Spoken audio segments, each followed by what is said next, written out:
Boomers hold more net worth than any other generation in America. Yet, according to Charles Schwab's own research, only 20% of them believe they are wealthy or on track to get there. Now compare that to Gen Z. They've barely started earning. 43% of them already feel like they're winning. Something is broken in how people measure their own money. And it gets worse the older you get, not better. So here's the real question. If the people holding the most wealth in this country feel the least secure about it, what exactly are they using to keep score?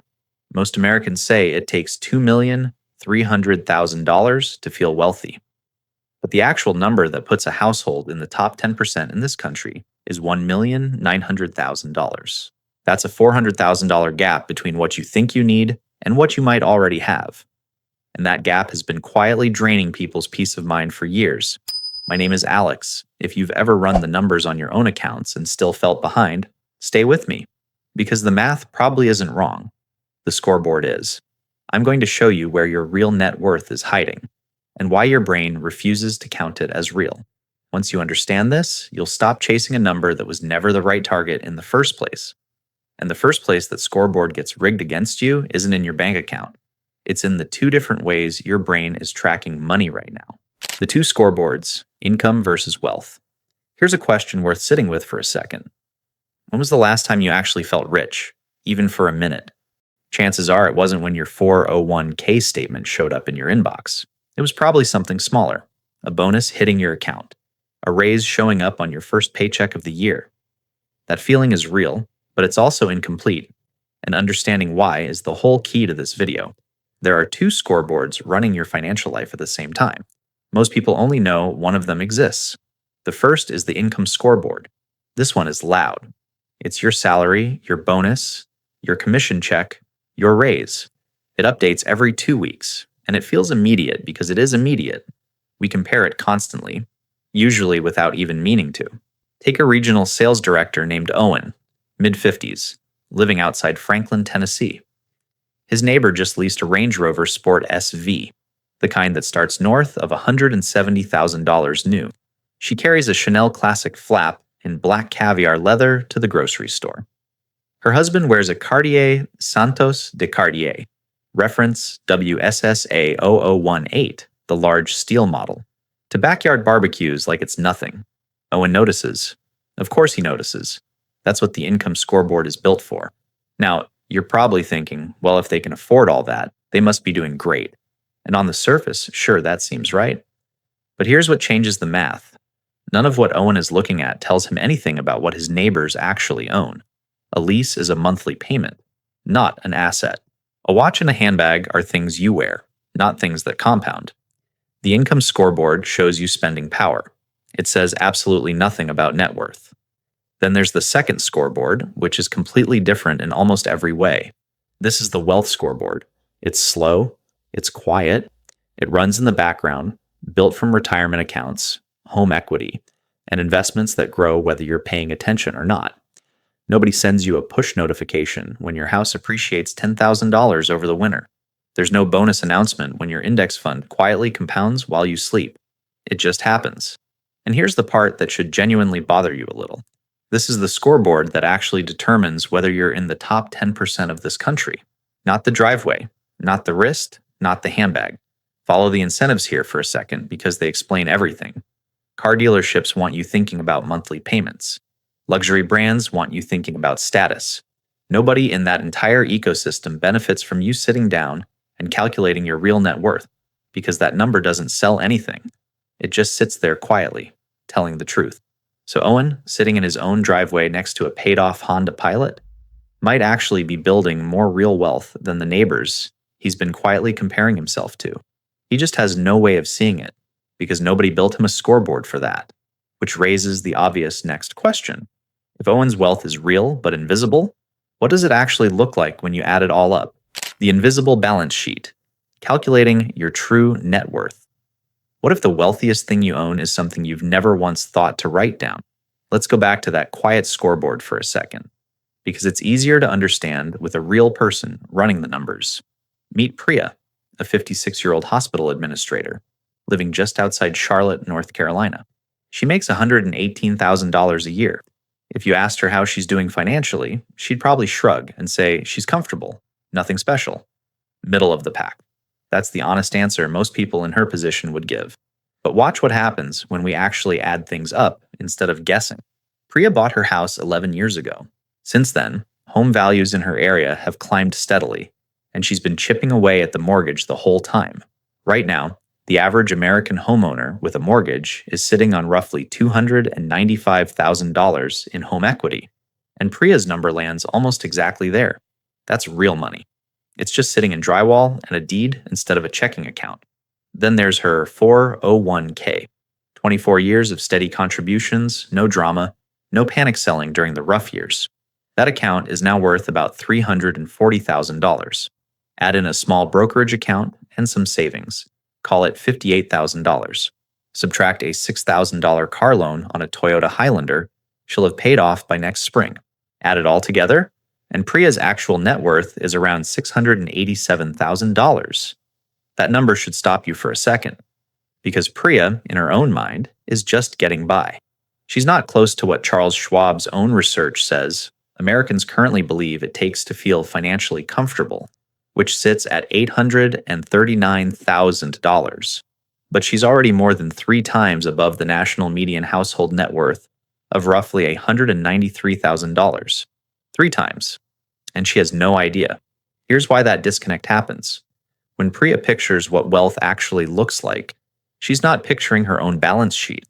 She's picturing a Cessna Citation CJ4, waiting on a private tarmac, or a home on the Point in Cornelius, listed for $3.4 million right on Lake Norman.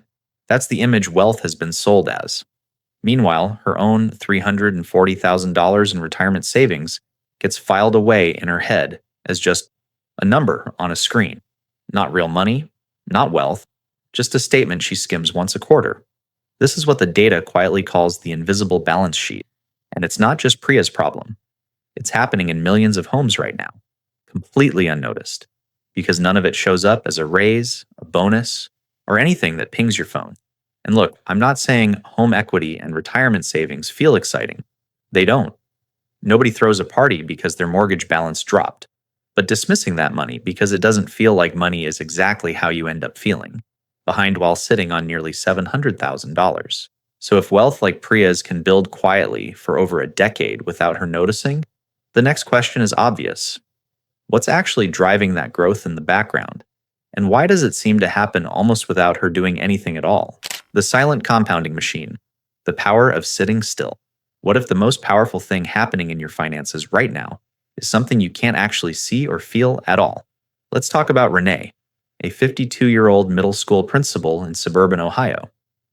25 years ago, fresh into her career, she started putting $2,000 a month into an index fund, tracking the S&P 500. Nothing fancy.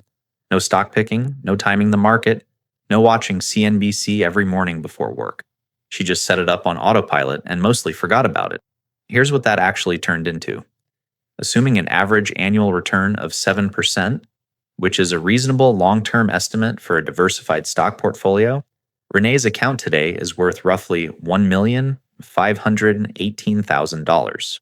Now let's break that number apart, because this is where it gets interesting. Over 25 years, Renee actually put in $600,000 of her own money. That's the part she earned, the part she worked for, the part that shows up when she thinks about her own effort. But the account isn't worth $600,000. It's worth over $1.5 million. That means roughly $918,000, more than she ever contributed. Came from something she didn't actively do at all. It came from time and compounding, quietly working in the background while she was grading papers and running staff meetings. And here's the part that should really land. Renee doesn't feel like she has $918,000. Ask her, and she'll tell you about her salary, her pension timeline, maybe her daughter's tuition bill.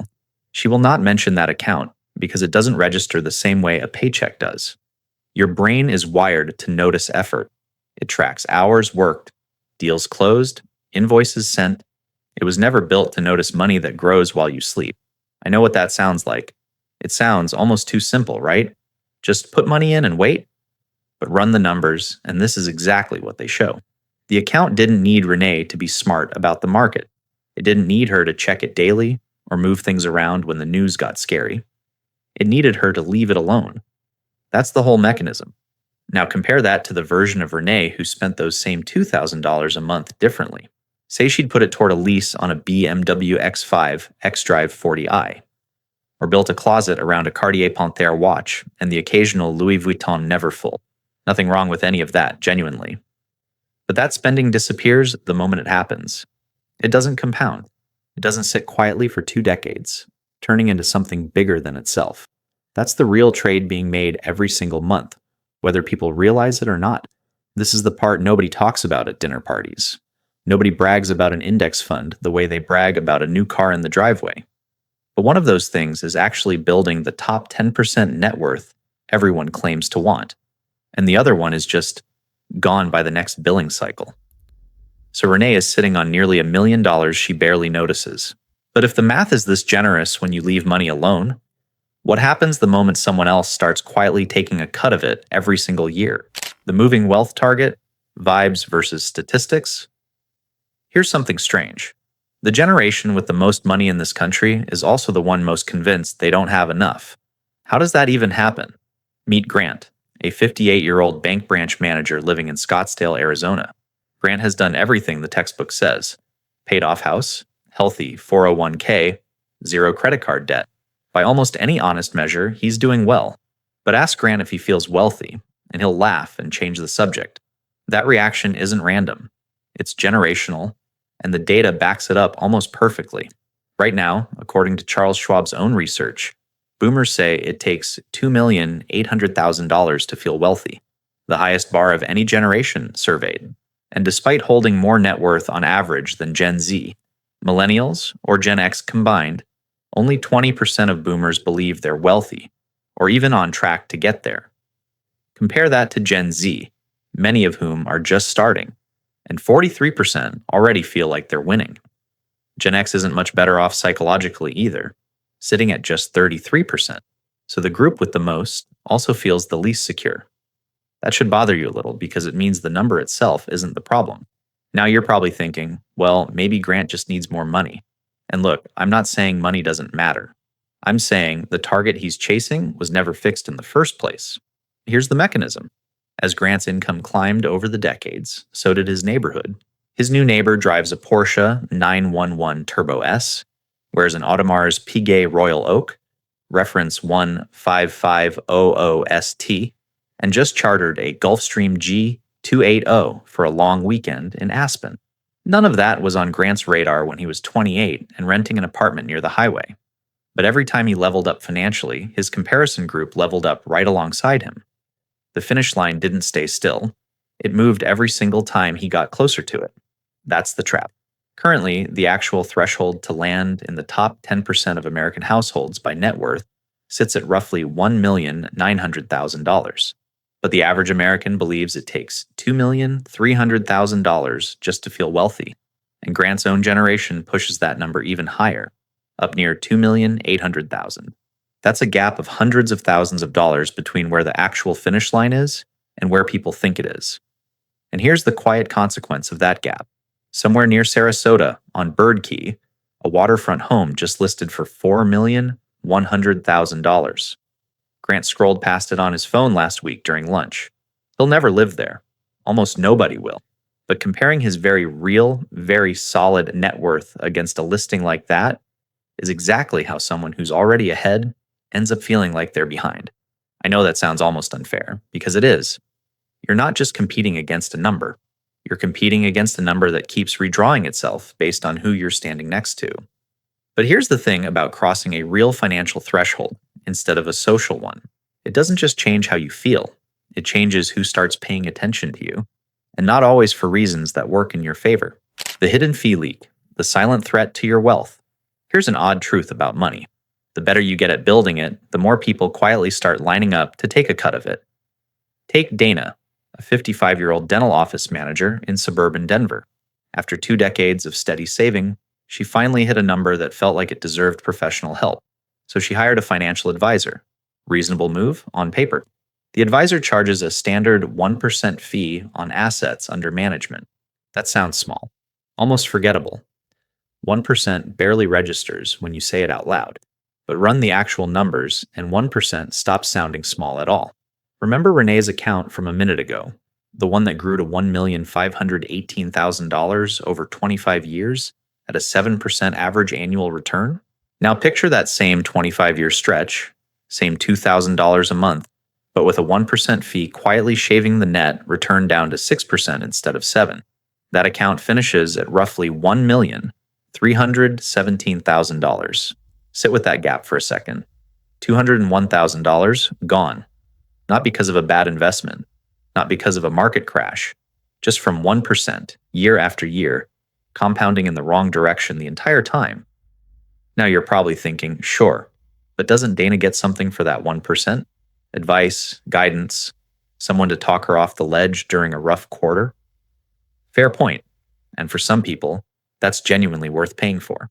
But here's what the pitch usually leaves out. That fee isn't charged once. It's charged every single year on the entire balance, whether the market is up, down, or sideways. It's the one guaranteed cost in an otherwise uncertain system, and it rarely stops at 1%. Add an actively managed mutual fund with an expense ratio above 0.5%, which is still extremely common, and Dana is now paying on two fronts at once. Meanwhile, her downstairs neighbor drives a Lexus RX 350, not flashy, nothing to notice, and quietly keeps his entire retirement account in a Vanguard S&P 500 index fund with an expense ratio of around 0.03%. He'll likely retire with substantially more money than Dana, despite making less than she does, simply because almost nothing is being skimmed off the top. Here's why this keeps happening. Follow the incentives for a second. Advisors and fund managers don't get paid more when your money grows faster. They get paid more when your balance is bigger, full stop. That's not a conspiracy, it's just the business model. And it means the moment you start accumulating real wealth, you become a more attractive target for exactly the kind of fees that quietly erode it. This is where people usually blow it, not by making one big mistake, but by accepting a small, invisible one for 25 straight years without ever running the math. So once you've actually built this wealth, protected it from fees, and stopped losing money to a scoreboard you didn't even know existed, the only question left is what you're supposed to actually do with all of it now. Your new wealth framework, locking in your progress. So what actually happens once someone finally sees their real number for the first time? Meet Carla, a 59-year-old logistics coordinator in suburban Sacramento. A few months ago, out of curiosity more than ambition, she finally sat down and added everything up the way we've been doing this whole video. Home equity, retirement accounts, savings, minus what she still owed. The number that came back surprised her enough that she called her sister about it. Turns out Carla had quietly crossed into the top 10% of American households by net worth, and she'd had no idea. Here's the thing about a moment like that. Knowing the number doesn't automatically change anything. What you do next is what actually matters. So let's make this practical. First, calculate your real net worth, spreadsheet style, and don't skip the boring parts. Include your home equity. Include every retirement account, even the old 401k sitting untouched from a job you left a decade ago. Most people leave assets off the list simply because those assets don't feel exciting. Second, stop measuring yourself against the wrong benchmark. Right now, the actual threshold for the top 10% of American households sits at roughly $1,900,000, according to the Federal Reserve. Not the $2,300,000 figure most Americans believe they need. Not whatever a neighbor's new Range Rover Sport SV or a Rolex Daytona seems to suggest about their life. Your own number, measured against the real data. Third, respect your passive gains the same way you respect your paycheck. That retirement account quietly growing in the background isn't fake money just because it didn't come from a job. If anything, it's the more valuable kind, because it kept growing while Carla was doing literally anything else with her time. And fourth, audit your own accounts for fees above roughly 0.5%. Not because every advisor is working against you, but because, as we just walked through, even a single percentage point, compounding in the wrong direction for 2 decades, can quietly cost you 6 figures. That's not a guess. That's the math. Here's what ties all of this together, and it's worth saying plainly. Real top 10% wealth in this country almost never looks like a Cessna Citation CJ4 waiting on a runway or a listing on BirdKey. It looks boring. It looks like a paid-off Toyota Highlander, a 401k nobody bragged about at a dinner party, and a mortgage that quietly turned into equity. While somebody was busy raising kids or running staff meetings, it's automated, it's unglamorous, and it works precisely because nobody's clapping for it along the way. Carla didn't do anything dramatic to get where she is. She just stopped comparing her real, growing number to a fantasy number built out of other people's leases and vacation photos. That's really the whole shift. Not more income, not a better watch, just an honest look at a scoreboard she'd been ignoring the entire time. And once you've seen your own number clearly, the only thing left to decide is what you're actually going to do with the years you have left to build on it. The number was never the problem. So here's the realization worth sitting with. You were never behind. You were just reading the wrong scoreboard. Real wealth in this country doesn't announce itself. It doesn't lease a car or wear a watch or charter a jet for the weekend. It sits quietly in a paid-off mortgage, an old 401k, a savings account nobody bragged about. Carla didn't get richer the day she calculated her real number. She just finally saw what had been true for years. A few things worth carrying with you. Income and wealth are not the same thing, and only one of them compounds. Comparison is a moving target, because your reference group moves every time you do. Passive gains are real money, even when they don't feel like it, and a fee you barely notice is still a fee that adds up year after year, whether you're watching or not. Here's something to sit with this week. Not what your neighbor drives. What's actually sitting in your own accounts, untouched and uncounted. There's a reason some people build wealth quietly for decades, while others chase it loudly and never quite catch it. That's worth its own conversation. If this shifted how you see your own numbers, I'd genuinely like to hear where you landed, and I'll see you in the next one.